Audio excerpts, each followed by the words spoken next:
நம்மளை அவசரப்படுத்துறாரு. நேரம் இல்லை, காலம் இல்லை.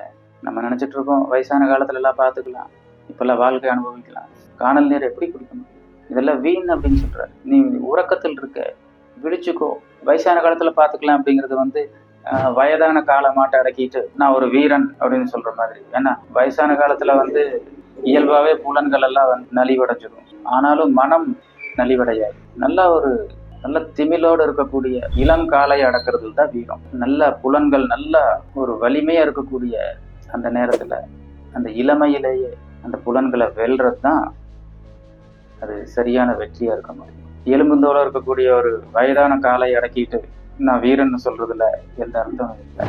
அப்ப இளமை இருக்கும் போதே ஒரு சத்குரு சரணாகதி அடைஞ்சு அவர் மூலமா தீட்சை பெற்று அவர் கற்றுக் கொடுக்கக்கூடிய அந்த பயிற்சி முறைகளை, ஞான நெறிமுறைகளை சரியா பின்பற்றி அது மூலமா இந்த உடல் இருக்கும் போதே, இந்த உடல்லையே இளமையிலேயே அந்த ஞான நிலை அடையிறது தான் ஜீவன் முக்தி நிலை.